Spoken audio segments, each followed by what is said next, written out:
El tema de hoy se trata acerca de vencer el miedo y actuar. De hace un tiempo atrás, acá, se ha sentido en esta iglesia que hay un cambio en la atmósfera. Se siente una energía de expectación y emoción de que algo grande está a punto de pasar. Aleluya. Y si ustedes también están sintiendo la energía de la que estoy hablando, a lo mejor es porque a usted se le está llamando a actuar, pero para poder actuar y contestar a ese llamado, vamos a tener que vencer el miedo. El otro día estaba hablando con una hermana aquí y estábamos hablando acerca del temor que compartimos de hablar de la Biblia con personas que son más intelectuales que nosotros o que conozcan las escrituras más que nosotros. Pero es importante, hermanos, de que am, más de allá de lo que estemos diciendo es lo que estamos haciendo. Por ejemplo, el día que vine aquí al primer evento de varones, yo estaba más nervioso de lo que estoy ahorita. Y estaba tan nervioso que esa noche no dormí. Me quedé yo pensando que en qué líos me metí. Y cuando entré a esta iglesia, yo todavía más nervios me entró en cuanto iba, cada paso iba y más nervios me iba entrando. Igual como hoy vi al hermano Ismael y en el momento que yo lo vi al hermano Ismael, un sentimiento de tranquilidad me entró porque yo vi que el hermano Ismael abrió el servicio sin ver que nadie lo hubiera hecho enfrente de él. Y perdóname, pero voy a ser sincero. Se miraba el hermano Ismael también como que era algo para él nuevo y se miraba un poco nervioso. Pero sin embargo, el hermano Ismael estaba haciendo algo impresionante. Él estaba venciendo su miedo. Y en ese momento yo me puse a hacer oración y me puse a decir, Señor, deme lo que el hermano Ismael tiene. Yo quería el valor que él estaba demostrando en ese momento. Y igual ahorita también me sentí nervioso y vi a la hermana Yasmín y dije, también está venciendo su miedo y ella está haciendo de todo también. Ujú. Pero también, hermanos, es cierto que nunca lo vamos a saber todo en las escrituras. Vamos a saber poco o mucho, pero lo que sí sabemos, lo poco o mucho que sabemos, lo tenemos que decir con certeza y con firmeza. Déjales hago una pregunta. Si alguien a usted le dijera el nombre equivocado, ¿usted qué le diría? Por ejemplo, yo le digo a usted se llama Verónica. Usted me diría, no, yo me llamo el nombre de usted. ¿Por qué? Porque usted sabe que lo que está diciendo es verdad. Entonces, hay cosas que, por más sencillas que sean, sabemos que son verdad. Y las tenemos que contestar con esa firmeza de la que estoy hablando. Por ejemplo, unas preguntas les voy a hacer y no son para que las contesten, pero son preguntas sencillas que sabemos las verdades. Y eso lo podemos decir con certeza. Por ejemplo, ¿quién es Jesús? Todos sabemos quién es Jesús. ¿Qué vino aquí a la tierra? Todos sabemos que vino a hacer aquí a la tierra. ¿Y cuáles son los dos mandamientos más grandes? Son verdades que son sencillas, pero cuando lo digamos, lo podemos decir con certeza de que estamos correctos en lo que estamos diciendo. Y podemos compartir ese mensaje.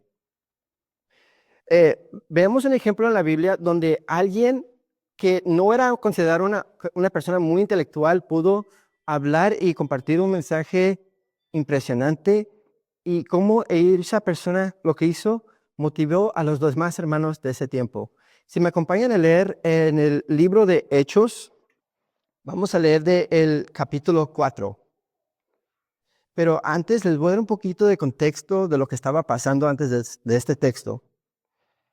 Estaba Pedro y Juan camino al templo y a la entrada del templo había una persona que era inválida. Y esta persona dice las escrituras que estaba inválida desde el momento de su nacimiento. Y a esa persona todos los días se le cargaba y se le ponían enfrente del templo, a la puerta del templo, para pedir limosna. Y dice las escrituras que cuando Pedro y Juan pasaron, le pidió limosna a Pedro y Pedro le dijo, no tengo dinero, pero lo que tengo te lo doy, y lo sanó en ese momento. Y dice que esa persona se levantó con tanto agradecimiento que entró al templo con ellos y no los soltaba, los tenía bailando, gritando de celebración. Y esto le llamó la atención a muchas personas que estaban adentro del templo. Seguro cuando De seguro muchos de los que estaban ahí lo reconocieron por cada vez que iban al templo, cruzaban por ahí, lo miraban. A lo mejor a muchos de ellos les pidió limosna por mucho tiempo. Es como aquí cuando vemos gente que pide dinero y se pone en la misma esquina todos los días, nosotros lo reconocemos y decimos, oh, ese señor, casi se vuelven famosos por estar siempre en esa esquina, ¿verdad? Entonces, esto le llamó la atención a muchas personas y se empezó a congregar muchas personas a ver lo que acababa de pasar, reconociendo que había sucedido un milagro. Y esto le llamó la atención también al cabeza de seguridad del templo y a uno de los saduceos que estaban allí. Y les molestó tanto porque Pedro empezó a predicar en el nombre de Jesús, que al punto que lo arrestaron y lo pusieron a Pedro y a Juan bajo arresto hasta el día siguiente en la mañana. Entonces, el texto am, en el libro de Hechos, capítulo 4, versículo 5, continúa de ese momento en adelante. Y dice, aconteció al día siguiente que se reunieron en Jerusalén los gobernantes, los ancianos, los escribas y el sumo sacerdote Anás y Caifás y Juan y Alejandro, y todos los que eran de la familia de los sumos sacerdotes. Y poniéndolos en medio les preguntaron, ¿con qué potestad o en qué nombre habéis hecho esto vosotros? Entonces Pedro, lleno del Espíritu Santo, les dijo, gobernantes y ancianos de Israel, puesto que hoy se nos interroga acerca del beneficio hecho a un hombre enfermo, de qué manera éste haya sido sanado, sea notorio a todos vosotros y a todo el pueblo de Israel, que en el nombre de Jesucristo de Nazaret, a quien vosotros crucificasteis y a quien Dios resucitó de los muertos, por él este hombre está en vuestra presencia sano. Este Jesús es la piedra reprobada por vosotros los edificadores, la cual ha venido a ser cabeza del ángulo. Y en ningún otro hay salvación, porque no hay otro nombre bajo el cielo dado a los hombres en que podamos ser salvos. Wow, hermanos, cuando leo eso, algo que me di cuenta es de que Pedro no nada más les contestó la pregunta que ellos hicieron, pero él fue más allá y los dijo de lo que él sí estaba seguro. Y si se fijan, las personas con las que estaba hablando Pedro, dice que eran gobernantes, eran sumos sacerdotes, eran personas muy intelectuales, muy inteligentes. Pero sin embargo, cuando Pedro habló con tanta fortaleza y tan directamente. Y veamos el efecto que esto tuvo en los que estaban escuchando lo que él dijo. Allí en el versículo 13 sigue. Entonces viendo el denuedo o la valentía de Pedro y de Juan, y sabiendo que eran hombres sin letras y del vulgo, se maravillaban y les reconocían que habían estado con Jesús. Entonces ellos se maravillaron porque ellos podían ver que Pedro no era una persona muy intelectual como ellos, pero sin embargo cuando estaba hablando muy directo. En realidad Pedro era un pescador, entonces él no tenía muchos estudios así como ellos, pero habló muy bien. Y dice ahí que después ellos se dieron cuenta que no había nada en lo que ellos podían hacer en ese momento, así es que mejor decidieron dejarlos ir. Y veamos el efecto que Pedro y Juan tuvieron en los demás hermanos de ese tiempo. Continúa en el versículo 23 y dice, y puestos en libertad, vinieron a los suyos y contaron todo lo que los principales sacerdotes y los ancianos les habían hecho. Y ellos, habiendo oído, alzaron unánimes la voz y dijeron, Soberano Señor, tú eres el Dios que hiciste el cielo y la tierra y el mar y todo lo que hay en ellas. Brinquemos un poquito más adelante del versículo 29 y dice, y ahora, Señor, mira sus amenazas y conceda a tus siervos que con todo denuedo hablen tu palabra, mientras extiendes tu mano para que se hagan sanidades y señales y pródigos mediante el nombre de tu santo Hijo Jesús. Cuando hubieron orado, el lugar en que estaban congregados tembló y todos fueron llenos del Espíritu Santo y hablaban con denuedo la palabra de Dios. Podemos ver que Pedro y Juan tenían, por medio del Espíritu Santo, el don de la valentía y de hablar con firmeza. Y después sus a los otros cristianos y sus amigos empezaron a orar al Señor pidiendo tener el mismo don que Pedro y Juan tenían. Y dice que cuando ellos empezaron a pedir esto, el edificio en el que estaba tembló y todos recibieron este don de la valentía. ¿Y qué hicieron con ese don? Dice ahí al final, dice que se pusieron a predicar la palabra de Dios. Entonces ellos usaron el don que el Señor les había dado con el propósito de predicar. Entonces, hermanos, es importante que cuando el Espíritu Santo nos dé algo, que lo estemos usando para multiplicarlo. Y si me acompañan a leer el texto de Mateo, en el capítulo 25, vamos a hablar por qué es importante que los talentos que el Señor nos da, que los estemos usando para el provecho del Señor. Es de Mateo, capítulo 25, versículo 14. Esta es la parábola de los talentos. Dice, porque el reino de los cielos es como un hombre, y yéndose lejos, llamó a sus siervos y les entregó sus bienes. A uno dio 5 talentos, y a otro 2, y a otro 1, a cada uno conforme a su capacidad. Y luego se fue lejos. Y el que había recibido 5 talentos fue y negoció con ellos, y ganó otros 5 talentos. Asimismo, el que había recibido 2 ganó también otros 2. Pero el que había recibido 1 fue y cavó en la tierra, y escondió el dinero de su señor. Después de mucho tiempo vino el señor de aquellos siervos, y arregló cuenta con ellos.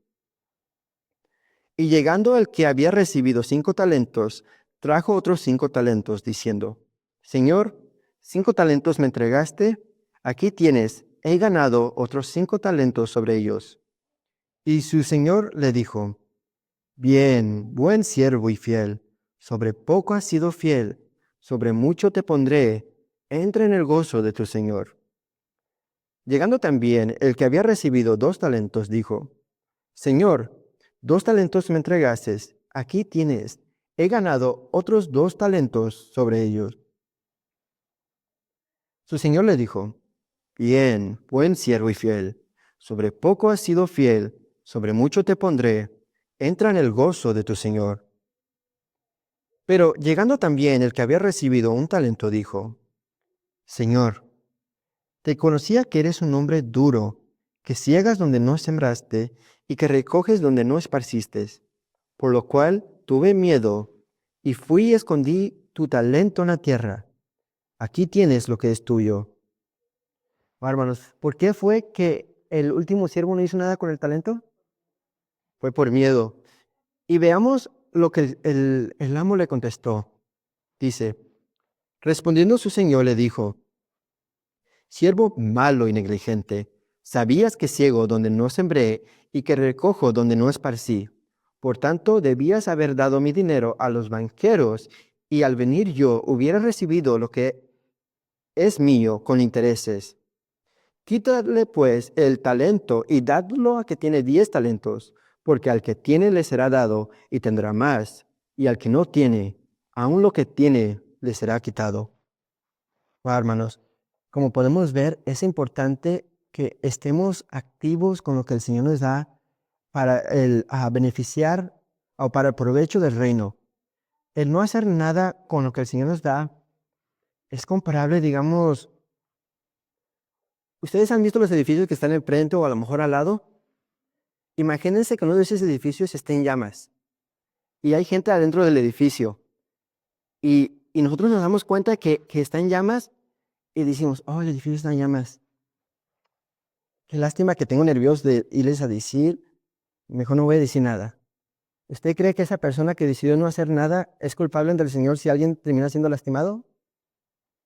El mundo está en el mismo estado. El mundo está dañado. El otro día estaba diciendo la pastora que todos los días están muriendo las personas sin conocer al Señor. Entonces, si nosotros no hacemos nada, podría ser como que nosotros no nos estamos mirando y decimos, no, pues es que tengo nervios, mejor no. Es importante que nosotros estemos compartiendo el mensaje. Y a lo mejor usted se está poniendo a pensar como, pues, ¿qué talento tengo yo? O el Espíritu Santo no me ha dado ningún talento a mí. Se me acompañan a leer en el libro de Corintios, Primera de Corintios, capítulo 12, versículo 4. Ahora bien, hay diversidad de dones, pero el Espíritu es el mismo. Y hay diversidad de ministerios, pero el Señor es el mismo. Y hay diversidad de operaciones, pero Dios que hace todas las cosas en todo es el mismo. Pero a cada uno le es dada la manifestación del Espíritu para provecho. Porque a este es dada por el Espíritu palabra de sabiduría, a otro palabra de ciencia según el mismo Espíritu, a otro fe por el mismo Espíritu, y a otro dones de sanidades por el mismo Espíritu, a otro el hacer milagros, a otro profecía, a otro discernimiento de espíritus, a otro diversos géneros de lenguas, y a otro interpretación de lenguas. Pero todas estas cosas las hace uno y el mismo Espíritu, repartiendo a cada uno en particular como Él quiere. Como algo que quería mencionar, hermanos, aunque aquí no lo menciona, en esta iglesia hay otros dones y los quería mencionar un poquito rapidito. Por ejemplo, tenemos aquí hermanas que tienen el don del conocimiento y de la fe, y también tenemos personas que tienen el don de la alabanza. Por ejemplo, tenemos a nuestro hermano Fernando, tenemos a mi esposa, tenemos a la hermana Yasmín, Kevin, sus dos hijas. Y la verdad, si les soy sincero, yo también quisiera tener el don de la alabanza, pero no tengo ritmo, así es que estoy acá abajo. Am, pero, sin embargo, ellos están usando el don que el Señor les da para provecho del reino. Y les tenía un reto. Cuando ustedes lleguen a sus casas, quiero que hagan algo, que se pongan a pensar qué don el Espíritu Santo le ha dado a usted. Porque dice las Escrituras que a cada persona aquí que se le ha manifestado el Espíritu Santo, le es dado un don. No a todos se les da a todos, como la parábola, a uno se le da uno, a otros se le da dos, a otros se le da cinco, pero sin embargo a todos se le da algo. Entonces, aquí está la cosa que es importante. Usted está haciendo lo que el Señor le da con el propósito de Dios. Entonces, cuando llegue a casa y esté tranquilo, póngase a pensar qué don le ha dado el Señor, y luego piense si está usando ese don para el provecho del reino, y si se da cuenta que puede hacer más o que no está haciendo lo suficiente. Aquí está el reto que les tengo. Que después del servicio, o a lo mejor el domingo, o a lo mejor le manden un mensaje por WhatsApp a la pastora, pero que le digan a la pastora que qué podemos hacer para que usemos nuestros talentos más para el reino de Dios. Entonces, les quería dar gracias por darme la oportunidad de estar aquí. Le entrego el tiempo otra vez a la pastora.